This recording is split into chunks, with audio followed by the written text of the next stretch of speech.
Hi friends, Tracy here from the Sewing Channel. Get ready to screenshot the template right here. You can make this fabric pod basket in any size you'd like. I encourage you to try different sizes and let me know how it went. You'll need a lining fabric, an outer fabric, and some two-sided lightweight fusible interfacing. Once you have all of your pieces cut out, take the ends, just like you see me doing here, and fold over 1/4 inch and press really good on both your inner and outer fabrics. It's important to note that that crease we're making goes toward the wrong side of the fabric.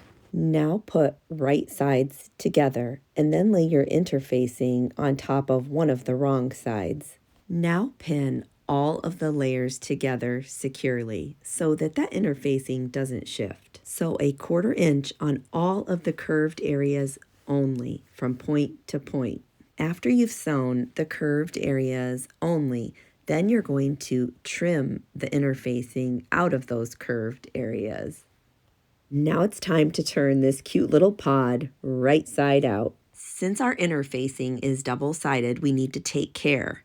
And what I mean by that is only press the outer edges, making sure that everything is nicely pushed all the way out within the seam. And then after all of the outer seams are nice and pressed, then go for the center. That will ensure that our interfacing is not buckled anywhere within the project. Now it's time to take one of those ribbons and push it down into one of the side areas.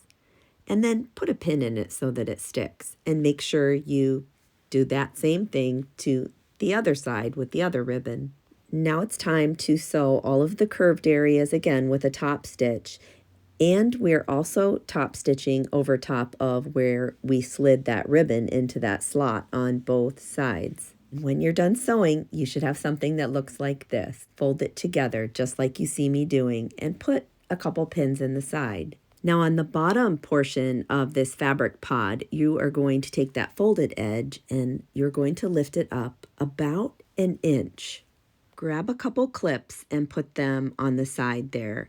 And then you're going to sew about 1/8 of an inch down one side and 1/8 of an inch on the other side. If it feels a bit too bulky underneath your machine needle, just go nice and slow and it will all work out. Now it's time to take it and turn it inside out. After you get it inside out, there's a certain way the pleat has to go in the bottom when we go to sew the French seam in. I'll show it to you right here. That's what it should look like. Kind of press it all down with your hands and then sew 1/4 inch on both sides. When that's all sewn up on the sides, then it's time to take it and put it right side out.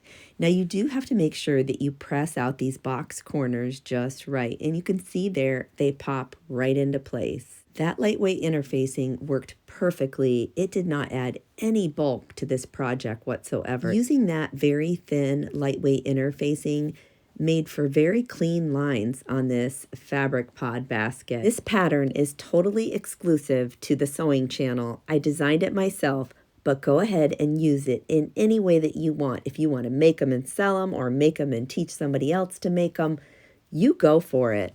Remember, be sure to let me know if you change the dimensions and make it bigger. I want to know if it works. Until next time on the Sewing Channel, take care.